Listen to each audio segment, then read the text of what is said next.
ஆண்கள் உங்களுக்கு ஒரு டிப்ஸ் கொடுக்கவா? உங்க வீட்டுல உங்க மனைவியோ உங்க தாயோ இல்ல உங்க மகளோ ரொம்ப ஸ்ட்ரெஸ்டா இருந்தாங்கன்னா 2 வேலை செய்வாங்க. ஒண்ணு நிறைய சாப்பிடுவாங்க, நிறைய ஷாப்பிங் போவாங்க. நிறைய சாப்பிடுற பெண்ணும் நிறைய ஷாப்பிங் போற பெண்ணும் ஸ்ட்ரெஸ்ல இருக்கான்னு அர்த்தம். பாத்துக்கங்க. இதெல்லாம் நமக்கு புரியலன்னா வீட்டுல போய் சைலண்டா யோசிச்சு பாருங்க, புரியும். உங்களால் தான் நிறைய சாப்பிடுறோம், உங்களால் தான் நிறைய ஷாப்பிங் பண்றோம். எங்கே தவறு நடக்குதுன்னு சொல்றேன். மனைவி இடத்தில் பேசுகின்ற பொழுது கவனம். நுட்பமான ஒரு விஷயத்தை இன்னைக்கு நான் சொல்லிட்டு போறேன். பேசி தீர்க்க வேண்டிய விஷயத்தை பேசி தீர்த்து விடுங்கள். மெசேஜ்ல அனுப்பாதீங்க. மெசேஜ் ரொம்ப வீரியமா போகுது. சொல் இருந்துச்சுன்னா சண்டை தீந்துரும். மெசேஜஸ் எங்க காலையில இருந்து சாயந்தரம் வரைக்கும் சண்டை நாரும் பார்த்திருக்கீங்களா? புருஷன் பொண்டாட்டிக்கு 3வது நாள் பூ வச்சுக்கிட்டு 2 வீலர்ல சினிமா பார்க்க போவோம். ரெண்டும் சண்டை தீந்துருங்க. ஆனா இப்ப எல்லாம் தீர்றதே இல்லைங்க சண்டை. ரொம்ப இன்டெலெக்டா சண்டை போடுறோம். எல்லாம் பேப்பர் ஒர்க் தான். பேசிருங்க, பேசுங்க. குவாலிட்டி டைம் பேசுங்க. உட்கார்ந்து டின்னர் டைம்ல பேசுங்க.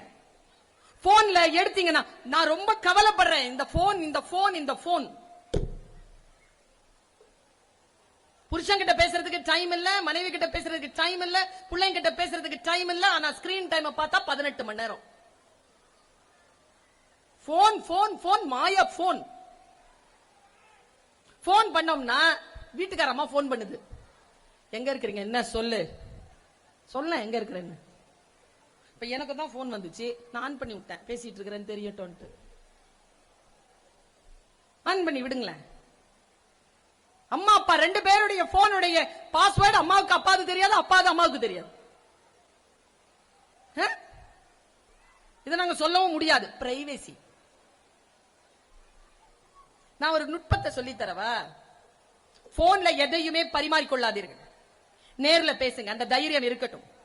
நானா எத்தனையோ மீட்டிங்ல பேசியிருக்கேன். போன் எடுத்த உடனே மனைவி கிட்ட பேசுறாங்க. மனைவி 3வது ரூம்ல இருக்குது. புருஷர் போன் பண்றார். அவன் சொல்றா உள்ளந்து, நீங்கள் தொடர்பு கொண்டும் வாடிக்கையாளர் உங்கள் தொடர்பு எல்லைக்கு வெளியில் இருக்கிறார். இங்கதான் இருக்குது 3வது ரூம்ல. நீங்கள் தொடர்பு கொள்ளும் வாடிக்கையாளர் வேறு எவரிடமோ பேசிக் கொண்டிருக்கிறார்.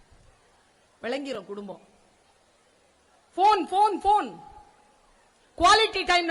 பெற்றோர்கள் நல்ல பெற்றோர்களாக இருக்கணும்னா போனை 8:30 9 o'clock சுவிட்ச் ஆஃப் பண்ணுங்க. எனக்கு ரொம்ப ஆச்சரியம் என்ன தெரியுமா? இதை நான் ஒரு தாயா சொல்றேன், ஏத்துக்கோங்க. டாய்லெட் போறவங்க கூட தனியா போக மாட்டாங்க, கூட யாராவது வரணும் அவங்களுக்கு. போன்ல ஒரு 5 நிமிஷம் தானே, உடம்புல இந்த கழிவு தானே வெளியேறுது. அதை கான்சென்ட்ரேஷனா வெளியேற்றிட்டு தான் வாங்கல. இந்த அக்கினி சரியா இருந்தா இந்த அக்கினி சரியா இருக்கும். இங்க சூட்டை தக்க வச்சுக்கோங்க, இதை குளிர விடாதீங்க. நம்முடைய வாழ்க்கையில் நாம் பெற்றோராக இருப்பது ஒரு பொறுப்பு. வாய் வார்த்தை பேசுகின்ற பொழுது அந்த வாய் வார்த்தை சுத்தமாக வர வேண்டும் என்றால் இது சரியா இருக்கணும், இது நிம்மதியா இருக்கணும், இது சாதாரணமா ஒரு ஸ்டேபிளா இருக்கணும். இது ஸ்டேபிளா இருக்கிறதுக்கு என்ன பண்றதுங்கிற ஒரு விஷயத்தை சொல்றேன். பயந்துராதீங்க. நான் ஏன் இதை பயந்துராதீங்கன்னு சொல்றேன் தெரியுமா? வீரியமான சொல் வந்து சேருகின்ற பொழுது சட்டுன்னு வாழ்க்கையில மாற்றம் நிகழ்ந்துரும். அப்படி மாற்றம் நிகழும் பொழுது நீங்கள் அதை நிர்வகிக்க உங்களுக்கு தெரிய வேண்டும் என்கின்ற அக்கறையினால் நான் சொல்லுகிறேன். பயந்துராதீங்க. எனக்கு தெரிஞ்சுங்க, குழந்தைகளும் மனைவியும் கணவரும் ஒரு காலத்தில் இருந்தது போல் இல்லாம ரொம்ப சென்சிட்டிவா இருக்காங்க. You believe that? Very sensitive.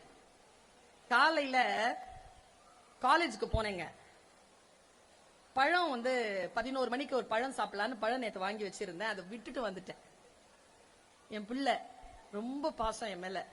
அவன் காலேஜ்ல என்ன டிராப் பண்ணிட்டு வீட்டுக்கு போயிட்டு அம்மா பழம் விட்டுட்டு வந்துட்டாங்களேன்னு சொல்லிட்டு பழம் எடுத்துட்டு வந்தாங்க. 3 ஆப்பிள் 2 ஆரஞ்சுங்க கொண்டு வந்தான். நான் மட்டும் சாப்பிட முடியாதுல, டிபார்ட்மெண்ட்ல எல்லாரும் சாப்பிடணும்ல, அதனால 3 ஆப்பிள் 2 ஆரஞ்சு கொண்டு வந்தாங்க. கொண்டு வந்து எங்க தெரியுமா வச்சிருந்தான்? ஃப்ரண்ட் சீட்ல போட்டு வச்சிருந்தான். பாசமா சொல்றான், அம்மா ஃப்ரூட்ஸ் எடுத்துக்கோன்றான். எப்படி எடுக்கிறது? பை கொண்டு வரலையடா தங்கம்னு. உனக்கு பழம் கொண்டு வந்தது ஜாஸ்தி, இதுல பை வேறையா, உனக்கு எடுத்துட்டு போமா அப்படிங்கிறான். தெரியல பிள்ளைக்கு. 3 மணி நேரம் என்கிட்ட போன்ல வரல. கோவம். பழம் கொண்டு வந்ததை அப்ரிஷியேட் பண்ணல, ஆனா பை கேக்குது. அம்மா டீச்சர்ல பழத்தை எப்படியா புடிச்சிட்டு போவேன், கிருஷ்ணன் மாதிரி. யசோதா கிட்ட வாங்கிட்டு போன கிருஷ்ண மாதிரி. பிள்ளைங்க பாக்கும்ல, இதெல்லாம் தான் சாப்பிடுறியா நீ எங்களுக்கு கிளாஸ் எடுக்கிறதுக்கு முன்னால பாக்கும்ல. பையில இருந்தா நல்லது தானே. குழந்தைக்கு நான் எப்படி கடத்துவது? ரொம்ப சென்சிட்டிவா இருக்கானே. என் பிள்ளை 21 வயசு 23 வயசுலயே சென்சிட்டிவா இருக்கிறானா, 12 14 வயசுல எவ்வளவு சென்சிட்டிவா இருக்குதுங்க. இவ்வளவு கோபம் வருது, இவ்வளவு கோபம், புரிந்து கொள்ளவே முடியாதபடிக்கான கோபம். நான் சொல்றேன், நாம் இத்தகைய குழந்தைகளையும் இந்த அறிவு படைத்த பெரியவர்களையும் தான் நிர்வகிக்க வேண்டும். அப்படின்னா என்ன அளவுக்கு லீடர்ஷிப் குவாலிட்டி இருக்கணும், எப்படி கேட்கணும், டோன் எப்படி வச்சிருக்கணும். பேரண்டிங்கிறது அவ்வளவு சாதாரணமான ஆர்ட் கிடையாது. It's an art. நான் சொல்றேன், ஒரு செல்வந்தர் 2 நாய் வளர்த்தார், பெரிய நாய், ஜெர்மன் ஷெப்பர்ட். வாக்கிங் போவார் அந்த நாயோட, பயங்கரமா வாட்ச் கீச் எல்லாம் அப்படி வைடூரியத்துல இருக்கும், கழுத்துல எல்லாம் செயின் போட்டு போவார். அவருக்கு மனைவி மக்கள் யாரும் இல்ல, தனியா தான் வாழறார். ஒரு திருடம் பார்த்துட்டான், இத நேரா வந்தான் பெரியவர்கிட்ட. சார், என்னப்பா? நான் ஒரு திருடன் சார். உங்க வீட்டுல திருட போறேன் சார். என் வீட்லயா? முடிஞ்சா காப்பாத்திக்கோ சார். சொல்லிட்டேன்ல, நாயெல்லாம் வச்சிருக்கல, காப்பாத்திக்கோ சார். போயிட்டார் அவரு. போயிட்டு அதுல இருந்து அந்த நாய்க்கு கழுத்துல லீச் போடுறது இல்ல, அப்படியே விட்டார். 3 நாள் கழிச்சு பெல் அடிக்கிறான். திறந்து பார்த்தா இந்த திருடன் கையில பொட்டி வச்சிருக்கான். சார், இதெல்லாம் உன் பொருளா பாரு சார். நான் எல்லாம் ஒரு பொருள். என்னப்பா? எடுத்துட்டேன் சார் நேத்து நைட்டு. என்னப்பா சொல்ற? ஆமா சார், இருந்தா சார், திருடுறதுக்காக இல்ல, எனக்கு திருட தெரியும்னு உன்கிட்ட சொல்லணும்னு தோணுச்சு சார், அதனால எடுத்துக்கோ. வேணாம், நீ ஏற்கனவே என்கிட்ட சொல்லிட்டு தான் எடுத்திருக்க, நான் தான் அதை காப்பாத்த விட்டுட்டேன், நீ சம்பாரிச்சிட்ட, எடுத்துட்டு போன. நிஜமா சொல்றியா சார்னு வேல்யூபிள்ஸ மூடி கையில பெட்டி எடுத்துட்டு போனவனை நிறுத்தி அந்த பெரியவர் சொன்ன வார்த்தை என்ன தெரியுமா?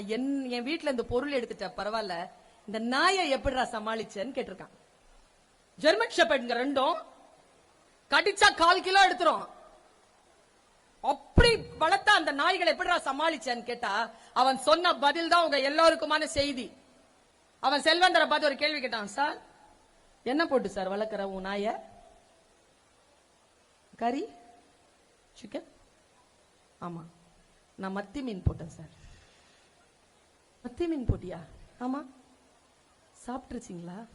சூப்பரா சாப்பிட்டு வாலாட்டுச்சு சார். இப்பவும் வாலாட்டிட்டு இருக்கு, புரியுதா? 2 நாயையும் பார்த்தாருங்க. சரிப்பா போப்பான்ட்டார். போய் கதவை மூடிட்டு அந்த நாயை கொண்டு அந்த நடு ஹால்ல 2 நாயையும் உட்கார வச்சு 2 நாயை இப்படி உட்காந்துச்சிங்க. சாஷ்டாங்கமா காலில் விழுந்திருக்காருங்க. அப்பாவை மன்னிச்சிருங்கடா, உங்க நாக்கு ருசி தெரியாம உங்களை வளர்த்துட்டேன், ஏன் ருசி என்னமோ அதான் உன் ருசின்னு நினைச்சிட்டேன்டா, சாரிடா. எவனோ ஒருத்தன் சோறு போட்ட உடனே உன் பாரம்பரியமா இருக்கிற அந்த நன்றி உணர்வை நீ கொல்றதுக்கு உன் நாக்கு ருசி தெரியாம உன்னை வளர்த்துட்டேனே, அப்பாவை மன்னிச்சிருடான்னு சொல்லிட்டு கீழே விழுந்து அழுது இருக்காருங்க. அழுது புலம்புற அந்த விஷயத்தை அந்த 2 நாய்களும் பார்த்துருச்சுங்க. பார்த்துட்டு என்ன பண்ணிச்சு தெரியுமா? இதோ கதை முடியுது. இந்த 2 நாய் உட்கார்ந்த இடத்துல இருந்து நகரவே இல்லை. 3 நாள் சாப்பிடல, தண்ணி குடிக்கல, யூரின் பாஸ் பண்ணல, டாய்லெட் போகல, எதுவுமே பண்ணல, இழுத்தாலும் வரல, அப்படியே உட்கார்ந்துருக்கு, தூங்கல. அவர் புலம்புறாரு, சாரிடா மன்னிச்சிரு, அப்பா தானடா மன்னிச்சிரா, கொஞ்சம் தண்ணி குடிங்கடா. 9 நாள் அப்படியே இருந்து செத்துருச்சு. இன்னொரு நாய் 11 நாள் அப்படியே இருந்து செத்துருச்சு. நாய்கள்ங்க, அதுங்களுக்கு இருக்கக்கூடிய அந்த சென்சிட்டிவிட்டி இருக்குல்ல, அதுங்களுக்கு இருக்கிற நம்ம கதை சொன்னா அப்படி பாக்குறோம்ல. நம் மனைவியும் நம் கணவனும் நம் குழந்தைகளும் ஆசிரியர்களும் மாணவர்களும் நிர்வாகத்தினரும் இந்த சென்சிட்டிவிட்டியோட தான் இருக்கிறாங்க. எவ்வளவு சென்சிபிளா இருக்கணும்? ஒருவரிடத்தில் பேசுகின்ற பொழுது எப்படி அவர்களிடத்தில் பேசணும், டோன் எப்படி வச்சிருக்கணும்? இந்த டோன்ல ஒருவரை கொல்லலாம், ஒருவரை வாழ வைக்கலாம். நாம் என்ன தெரியுமா பண்றோம்? இந்த மாதிரியான பேச்சுகள் இருக்குல்ல, இந்த பேச்சுகள்ல ரொம்ப அதிகமா நகைச்சுவையும் அடுத்தவர்களை ஹர்ட் பண்ற விஷயங்களையும் பிரெயின்ல போட்டு வச்சுக்கிறதுனால அது ஒரு குற்றமாவே நமக்கு படுறதில்ல. வாழ்க்கையில் எப்பொழுதும் நான் ஒரு விஷயத்தை சொல்லிட்டு போறேன், பெற்றோர்களே, உங்களுடைய குழந்தைகளை நீங்கள் ஸ்மார்ட் சில்ட்ரனா மாத்துங்க. ஆனா ஒண்ணு, ஸ்மார்ட் சில்ட்ரனா மாத்தும் போது எங்க தெரியுமா நம்ம விட்டுறோம் குழந்தைகளை? நம்முடைய நம்ம மேல் இருக்கக்கூடிய பாண்டேஜ் இருக்குல்ல, நம்முடைய ஃபேமிலி வேல்யூஸ் இருக்குல்ல, அதுல விட்டுறோம். அதுல விடாதீங்க, அதுல இறுக்கி பிடிங்க. 2 டிப்ஸ் கொடுத்துட்டு போறேன், அதுல இறுக்கி பிடிக்கிறதுனா என்னன்னு. வெயிட் தூக்குவீங்களா?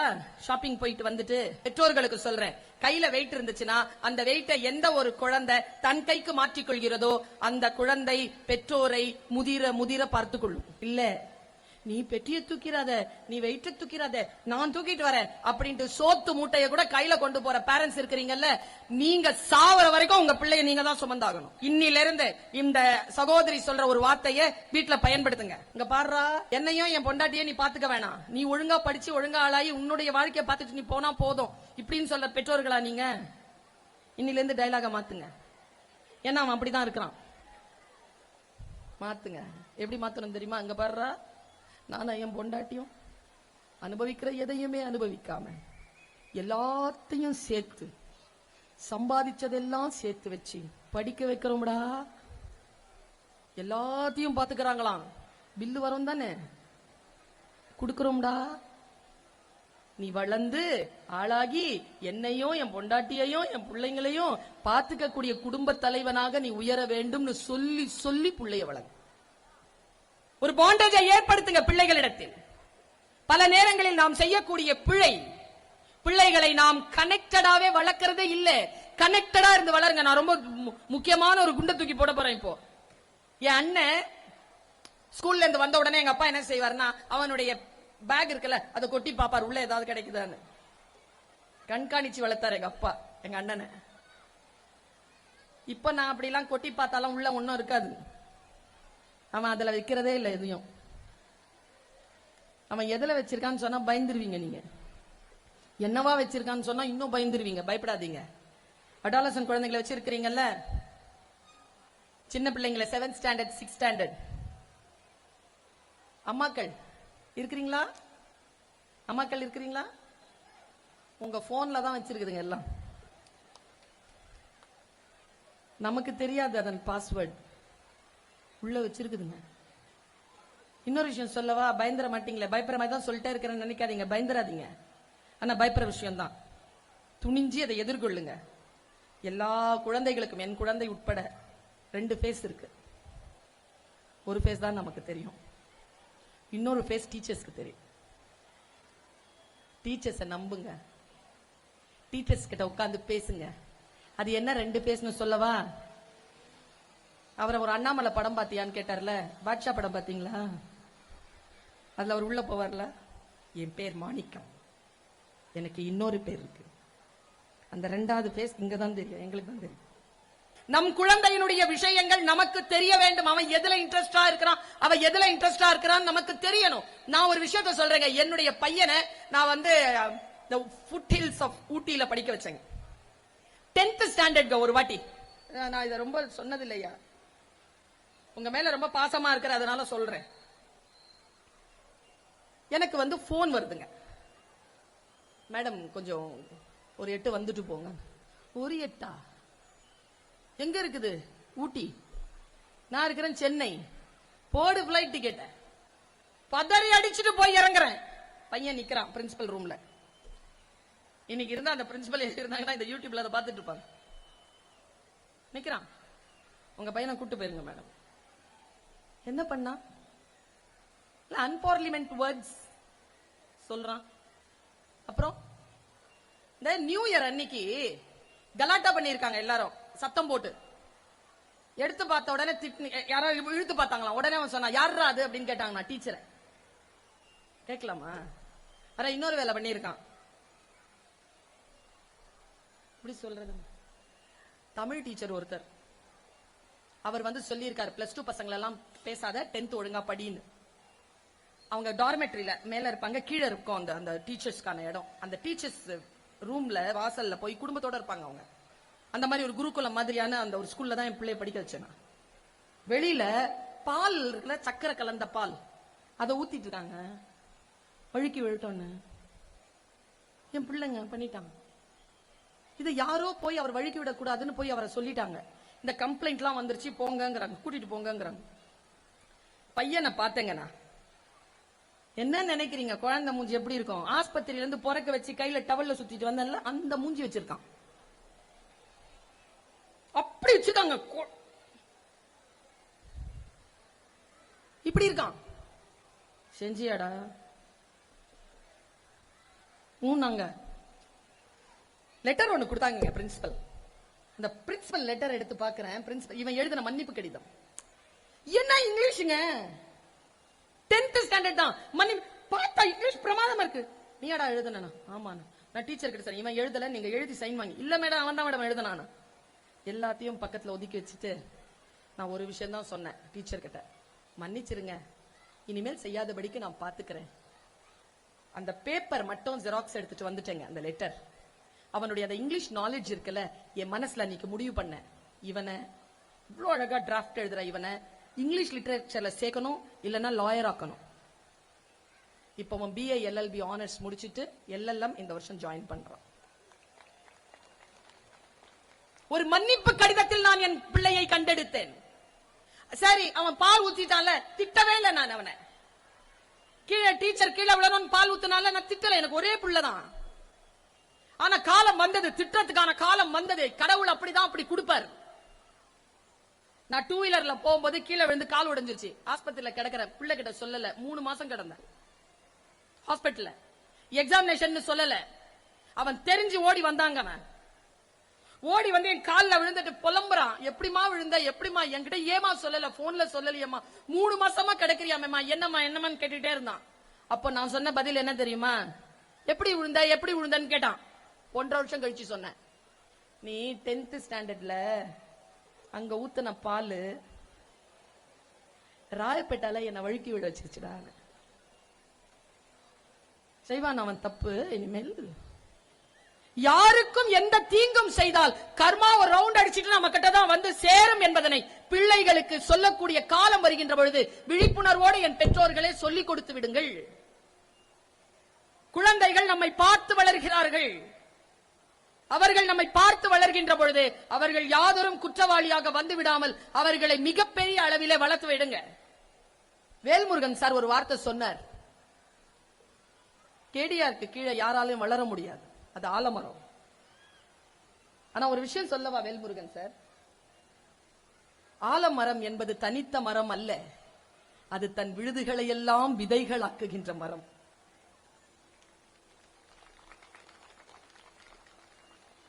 தன் விழுதுகளை எல்லாம் விழுதுகளாக்கி அவ்வளவு பறந்து வளரும் அந்த மரம். இந்த ஆலமரம் தன்னுடைய விழுதுகளை மறுபடியும் சாய்த்து விட முடியாத மரமாக வளர்த்துக் கொண்டிருக்கிறது என்றால், நீங்கள் அதற்கு கீழே மாமரமாக வளர்வதை விட ஆலமரத்திற்கு சப்போர்ட் கொடுக்கிற புதிய ஆலமரமா அப்படி வளர்ந்து வாங்க. வாங்க, ஒரு கான்செப்டை எப்படி புரிஞ்சுக்கிறோம் அப்படிங்கிறது தான், வாழ்க்கை எப்படி புரிஞ்சுக்கிறோம் அப்படிங்கிறது தான். வாழ்க்கையினுடைய மிக முக்கியமான ரகசியத்தை நான் உங்களுக்கு சொல்லிட்டு போறேன். குழந்தைகளிடத்தில் பேசுகின்ற பொழுது கவனமாக பேசுங்க. பீகார்ல பழங்குடியினர் வாழ்கின்ற ஒரு இடத்துல ஒரு கதை சொல்லப்படுகிறது. என்ன கதை தெரியுமா? பாருங்களேன், படிச்சவங்களுக்கு தான் கதை சொன்னா விளக்கம் தேவைப்படுது. படிக்காதவர்கள் என்று நாம் சொல்லுகிறோம் இல்லையா, அவர்களுக்கு எந்த விளக்கமும் தேவைப்படுவதில்லை. அவர்கள் புரிந்து கொள்கிறார்கள்.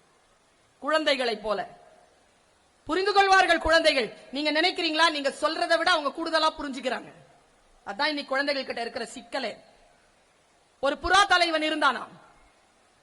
அந்த புறா தலைவன் ஒரு இளமையான புறா கிட்ட ஒரு கேள்வி கேட்டிருக்கான். யார் கிட்டடா ஜாக்கிரதையா இருக்கணும்னு. ஒரு இளைய புறா சொல்லிச்சான், நம்மள பார்த்து குறி வைக்கிற வேடன் கிட்ட நாம ஜாக்கிரதையா இருக்கணும். ஏன்னா அவன் குறி தப்புவதே இல்லை, தெரிஞ்சுக்கலனா செத்துருவோம். அம்மா கிட்ட கேட்டுச்சான் தலைப்புறா, தாய்ப்புறா கிட்ட கேட்டுச்சு, சரியா சொல்றான் அவன் புள்ளன்னு. சரியா சொல்றான் சார். இல்ல சரியா சொல்லல. எப்படி சொல்றீங்க?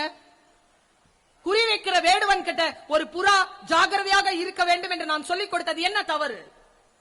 தலைவன் சொன்னான், குறி வைக்கிற வேடன் இருக்கான்ல, அவனை பார்த்துட்டோம்னா தப்பிச்சிடலாம். யாருக்கிட்ட தெரியுமா ஜாக்கிரதையா இருக்கணும்? குறியே வைக்க தெரியாம ஆயுதம் தாங்கி வேட்டைக்கு புறப்பட்டு இருக்கும் வேட்டைக்காரனிடம் ஜாக்கிரதையாக இருக்க வேண்டும். ஏன்னா அவன் குறி எங்கேயோ வைப்பான், நாம நமக்கு இல்லன்னு உட்கார்ந்துருப்போம், நம்மள வந்து அடிச்சிடும்.